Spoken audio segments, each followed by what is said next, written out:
All right, so welcome everybody. This is Knowledge Bites, which is our series of quick hit lunchtime webinars that we do. We like to keep them topical, so bringing up things that are timely, information that you can use right away.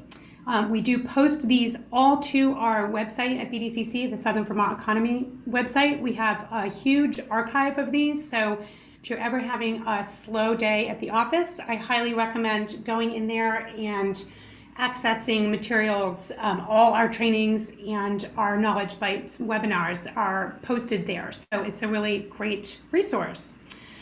Today, we're going to learn about two programs that can help with sort of the two big problems oftentimes that community projects have, which is capacity and funding. So both these programs that we're going to hear from today are designed to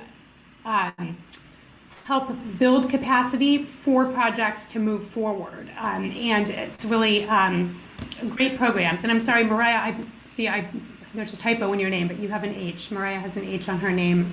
My slide is incorrect, but that's okay. We'll just give her H back. No worries. Much appreciated. So we're going to first hear from Regan Dobbins at Bdcc, who does the Community Facility Technical Assistance Program here that we administer out of our office.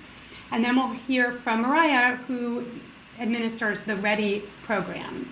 And they can be used kind of together. Projects might access both of these programs, but at different times. So I think we're going to start with Regan talking about her project. And now I'm going to figure out why it's not letting me advance my slide, which is super annoying. We tried this and then, there we go. Okay, we've got it working. Just had to move my thing. Too many screens. Okay, so let's start with Bdcc's Community Facility Technical Assistance Program. And we do have also a slide at the end for people who are in Bennington County, which will tell you how to access this program in Bennington County. So Regan, why don't you take it away? Hey. Hi everyone, my name is Regan Dobbins. I work at Bdcc. I'm going to be giving an overview of our Community Facility Technical Assistance Training grant.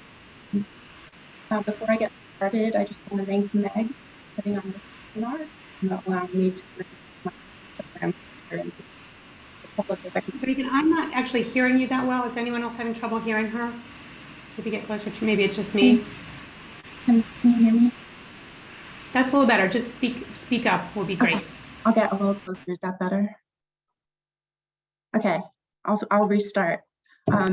I'm Regan, work with the Bdcc. I'm going to be giving an overview of the Community Facilities Technical Assistance and Training Program. Just wanted to thank Meg for putting this webinar on and allowing me to bring this program further into the public awareness. So we could go to the next slide. I'm just going to give an overview of what I'm going to talk about. The presentation is just going to be a larger overview of the program, its purpose, as well as some examples of the program. My contact information is going to be at the end of the slides, as well as Alyssa's information, who does this work in Bennington County. And that's probably the most important thing out of this presentation, is to get contact information, because if you can't absorb all the information, you can just reach out to me. So my program is in part funded by the USDA, so I just wanted to give an overview of what the USDA Community Facilities Program does. It's specific, and so my program is specifically to get eligible applicants to apply for this program, the USDA Community Facilities, which provides affordable funding to develop essential community facilities in rural areas. There's going to be a slide later on that talks about essential community facilities and what exactly they are, as that term is going to be coming up a lot in this presentation.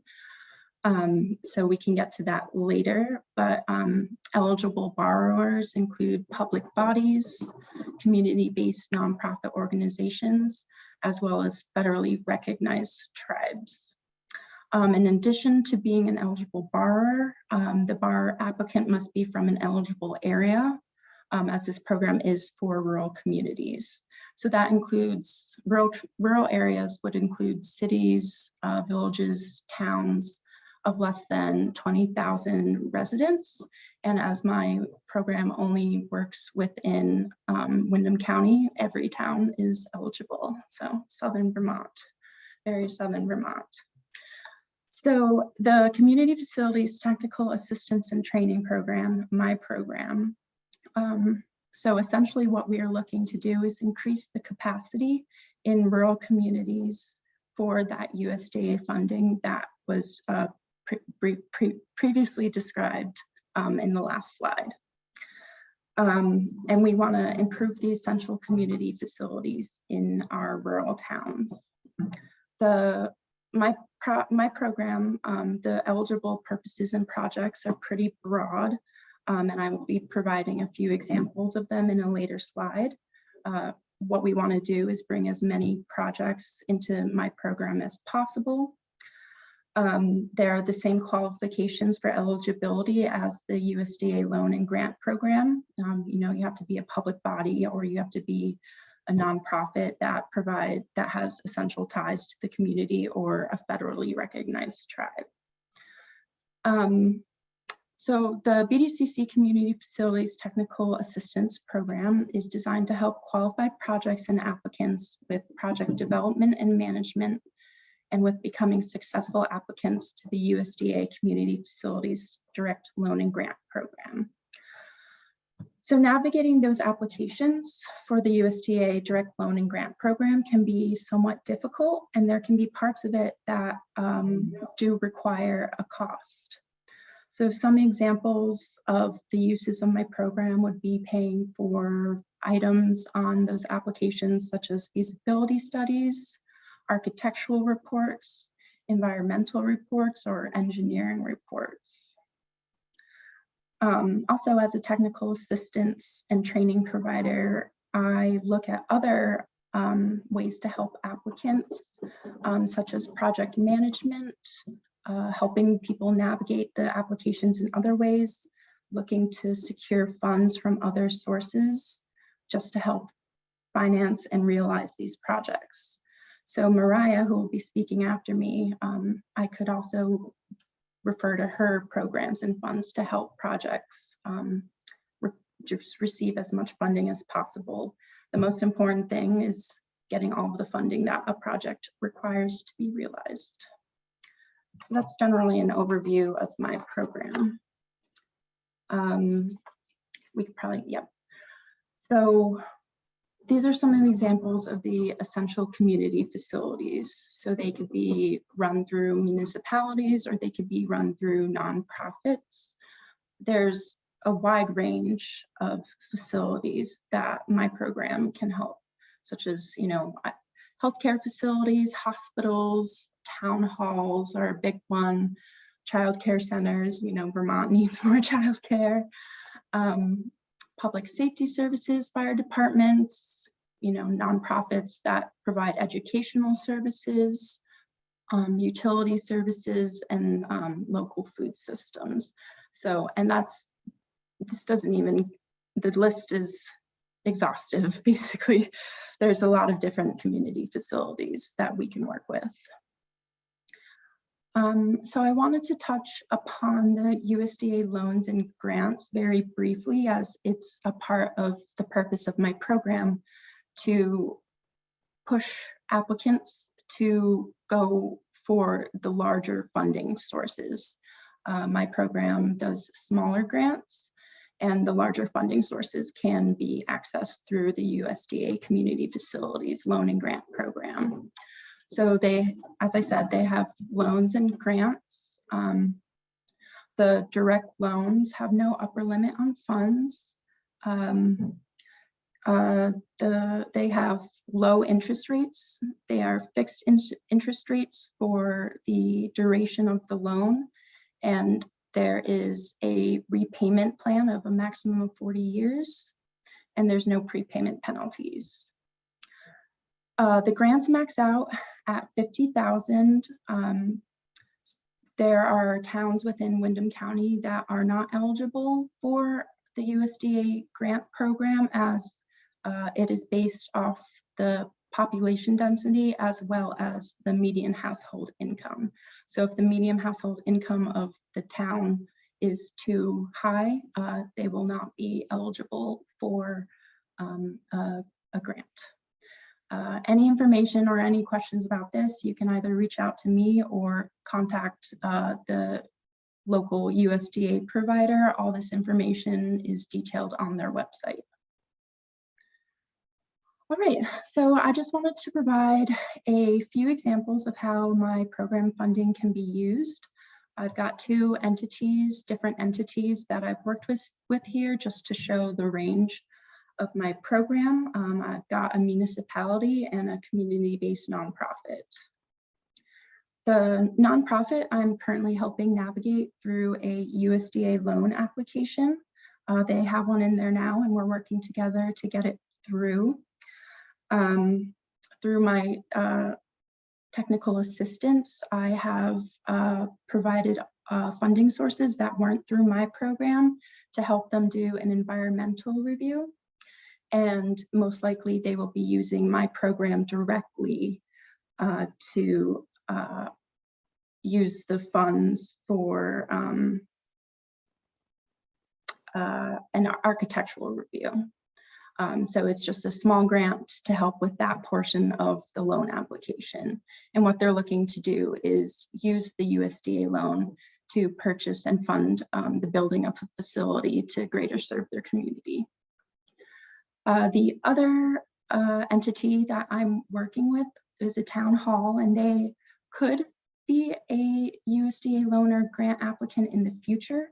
That is not a requirement of my program. My funds can be used for all certain ways, for all ways, just even small projects. So they are using the funds just to do an engineering report, and they are also using their own funds for the larger scope of their project. So that's just an example of the separate ways that my program can help people. It's not always to push people in the direction of the USDA, but if the organization is looking for those larger amounts of funds, I can also help with the applications. So how to start? If you think that you have an essential community facilities project that you want to receive more information on, or you think would be eligible for funding, you can go to the BDCC website. In programs, there's Community Facilities Technical Assistance. You will see this form. There's the complete the inquiry form. And all I have to do is fill that out with your organization's information, and it will come directly to me, and I'll be able to reach out and we can have a chat. I did put in a slide for questions, but I also think we're doing a discussion at the end, so we can go on to my contact information. On here is my email. If you want to reach out to me directly without going through the form, maybe you're not sure if you should fill out the form, you can certainly reach me through my email or my office number, extension 218, or you could write me a letter, but probably not. Thank you. Great, so I'm just going to say too, we will post these slides, so all the links will be live in the slides, or I can send them to you if you'd like to get them directly after. I can email them to our participants today, and then we will post it, so all this information will be live.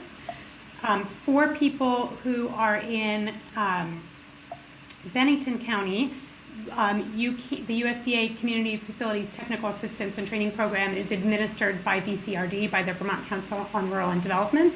So you can contact Alyssa Johnson, who's their Community Projects Associate, and she would be your contact, just like Regan in Windham County. She would work with your project and do all the intake there. So that's her contact information. So we can get some questions at the end.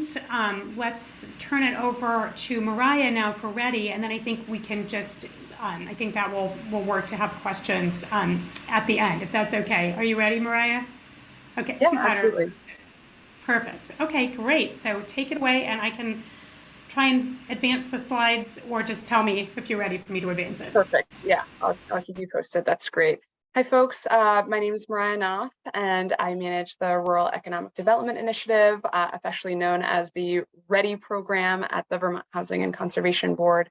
I'm really excited to be here, and thank you so much to Meg, Regan, and the Bdcc folks for having us here. And I just think there's just a lot of really great synergy between our two programs. As Meg and Regan have mentioned, our programs can be used together, they can be used separately, but I think we're just really excited to have conversations with folks following this presentation too. So yeah, we can dive right in, Meg. Thanks. So yeah, just going to give a pretty high level overview of the REDI program, but happy to answer any questions today and meet to discuss individual projects as well. But just to give a little bit of history about the program, so REDI was created by the Vermont legislature in 2017. So still a pretty young program, but has had quite a footprint in the last several years. And it was really created because there was a recognition of this need, that there were these amazing projects happening in small communities all over the state, from grassroots volunteer organizations to, really wonderful municipal staff, like carrying these projects forward, and that they would be fits for these federal grant opportunities that were out there, but that not many applications are actually coming from Vermont, even though there were all of these great potential fits out there. And so one of the needs that was identified was that there was really, among volunteer groups and even among places where there were like some or maybe one municipal staff person, there just wasn't the, professional skill set and capacity there to really navigate these complex applications, all of their requirements, and to submit competitive applications. So that's really why the REDI program was created, to kind of fill that really particular and targeted need and kind of exist within the realm of other services and support resources in the state. So have written here as well that we work really closely with regional development corporations, with regional planning folks around the state, and with folks like the Vermont Council on Rural Development, Preservation Trust, and other similar organizations. So we kind of all try to help shepherd projects through and kind of help in each of our distinct ways. So that's all to say we all love to connect with projects and support them as much as we can. And so, really, back one slide, Meg, if you don't mind. So just wanted to note that we can work with a variety of different client types. So we can work with community organizations that may or may not have nonprofit status. We can work with nonprofits, municipalities, specifically those, and all projects need to be based in areas that are under 5,000 in population and based in Vermont. And we can also work with working lands businesses. And then the other piece I just wanted to note here in kind of the how section is, as this is a little bit of a distinction between Regan's program and the REDI program, is that, we can't put funding specifically toward a project. So it's not like, oh, we could put, $2,000 toward the town hall conversion, but we can specifically fund professional services and technical assistance in the form of grant writing consulting, which is, I think, kind of the bread and butter of our work, is really helping folks match them with a grant writer to apply for a really, potentially complex federal grant application. But we have some similarities to Regan's program as well, in that we can fund some technical assistance in the form of, a feasibility study, or potentially, an archaeological assessment, if that's really core to the project and specifically making that project competitive for a federal grant application. Like it might be, one of the required elements of being able to apply. So yeah, we can go on to the next one, Meg.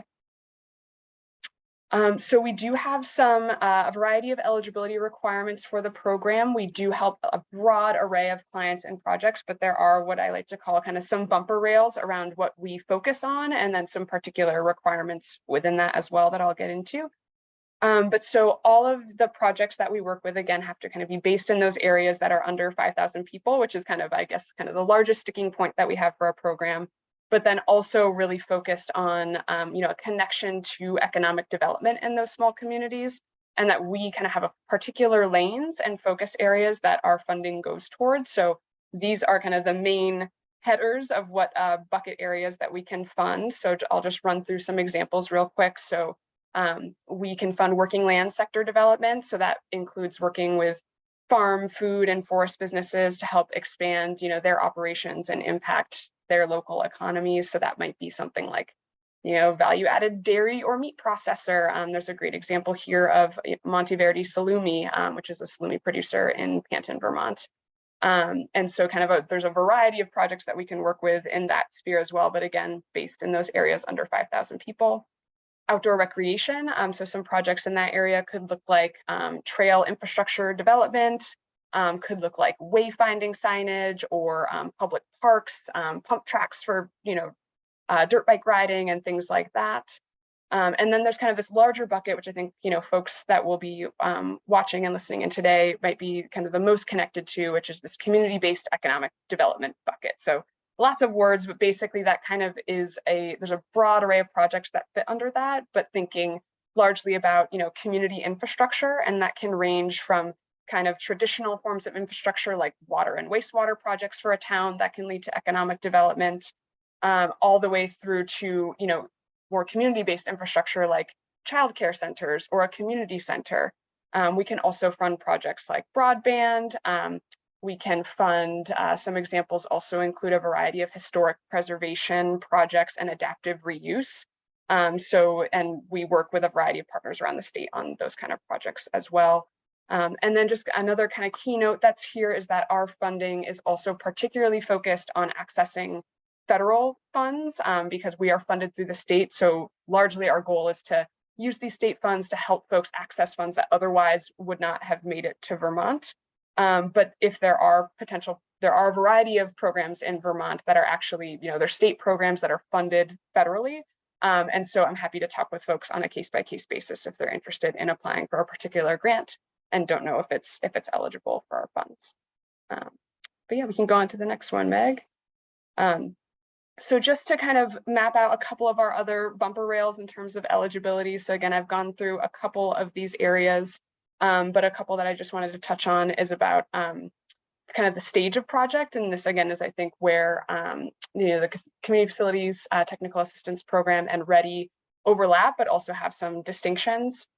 So for us, a project needs to be at a certain stage, and I'll get into some of those elements in a moment in the next slide. But that the basic part of it is that need to be kind of fully baked and ready to apply for a pretty large and complex grant application.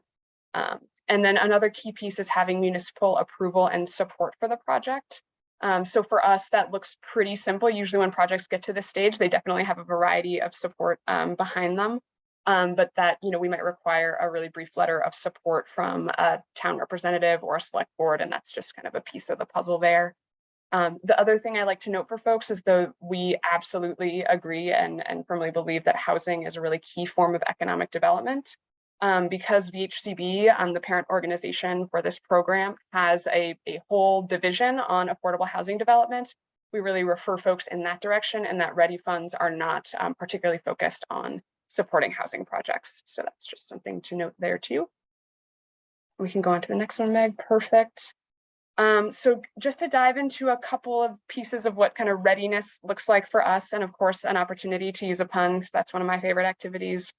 So again, we're, as far as project stage is concerned, folks that are a really good fit for our program, because again, we're really trying to target that really particular capacity need that we've seen a gap for in terms of that accessing federal funding type assistance, is that a project will generally have already been through kind of a community engagement process or a prioritization of sorts. We get a lot of calls from communities that are really wonderful, where they have, a lot of ideas and a lot of projects going, but haven't really decided where they're going to put their energy yet. And so we might refer folks, like that to their regional development corp or planning commission, or potentially the folks at Vermont Council on Rural Development, as has been mentioned already today. So we try to work all together to get projects to a place where they are ready to apply for funding. And that would also include having, clearly defined project, fully baked, and really may not necessarily know exactly what grants they want to go after, but are, at the place where they're ready to really dive into that process. And so again, just to note that when folks, apply to us to work with the REDI program and receive our funding, they don't necessarily need to have a grant already predetermined. They might, which is great. And they don't necessarily have to have a consultant predetermined that they want to work with, but they also might. So that's just to say that we have, a network of folks that we work with and can help in that matchmaking process as well. Ready for the next one, Meg?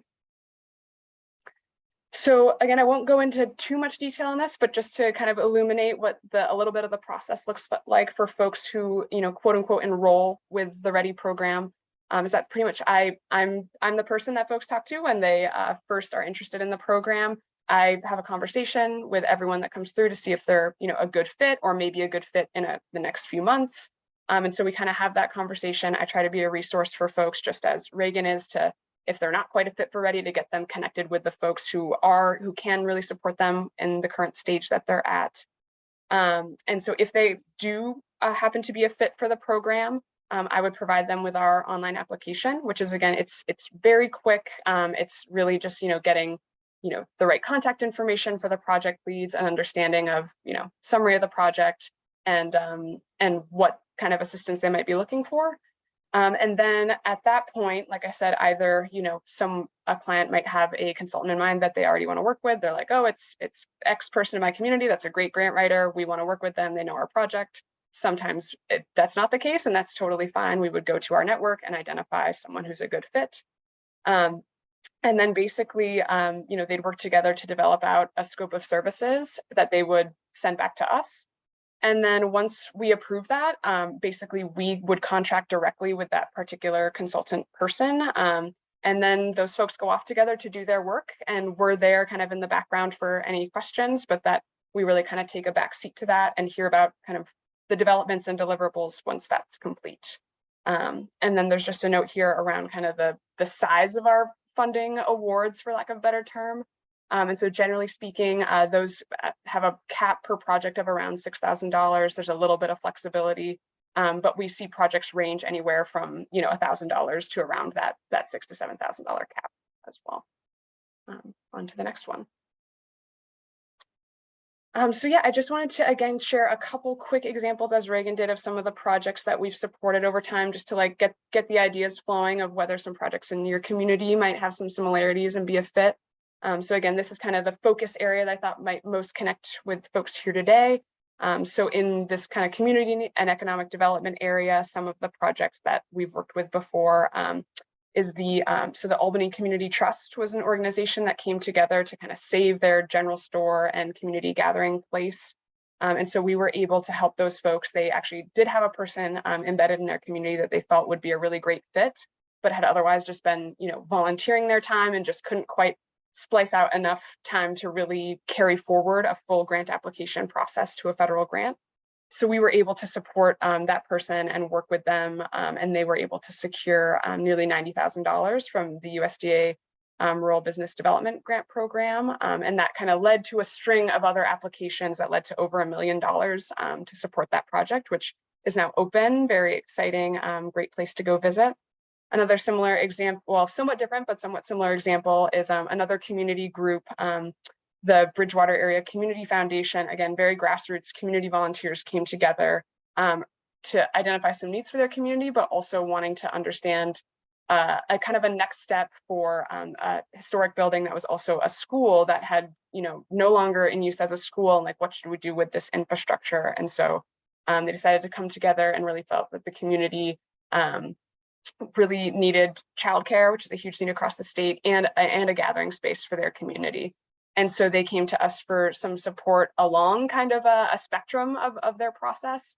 And so we were able to connect them with a grant writing consultant that supported them with applying to both a Vermont Community Development Planning Grant, as well as a Vermont Community Development Implementation Grant to the tune of over $400,000 over those two applications to support modernizing and converting that building to be able to maintain those uses.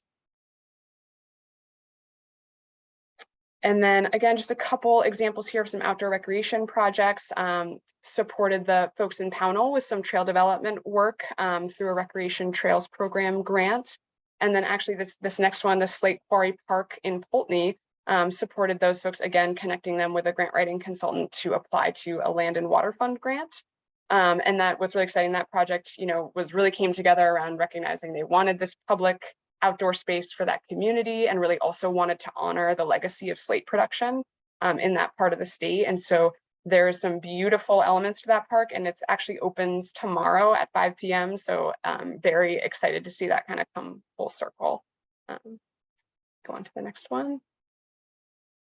And then this, may or may not be super applicable to folks today, but just again to note that working lands development is a really key part of what we do. We are also, this program is actually based within the Vermont Farm and Forest Viability Program, which does business coaching and technical assistance for farmers, food producers, and forest businesses. So REDI is a really logical extension of that to help those folks apply to very significant federal grants to grow that sector. And so again, these are just a couple examples of some of the different folks that we've helped across the state through the program. And then we can go on to my contact info. So yeah, I'm the person to reach out to if you have any questions or want to discuss a project, or again, I'm very happy to also bat around ideas and help brainstorm of whether different funding opportunities or different resources across the state that could be a fit.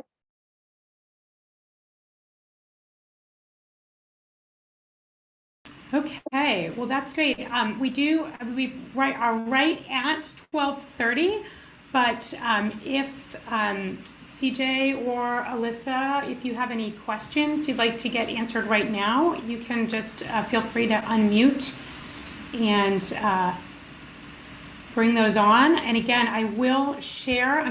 We can open up the screen here.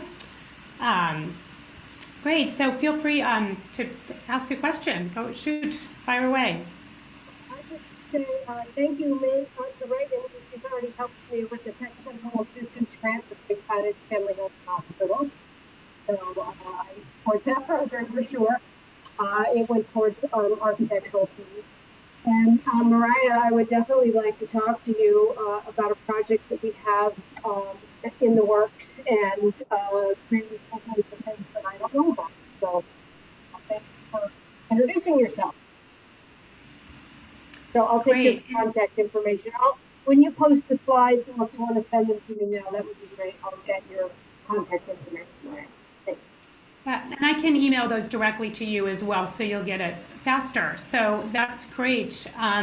So thank you for presenting, Regan and Mariah. We will post this to our Knowledge Bites page. And again, just to reiterate, we have a vast library of these recordings that's available through the Southern Vermont Economy Project page. And we try and share, if you're on the Bdcc newsletter list, I try and regularly share that, pull out some good examples and just share that link so that people can access those in the future. So, and both these programs are rolling programs, I believe. So there's no deadlines. You can reach out at any time. So this will be timely information.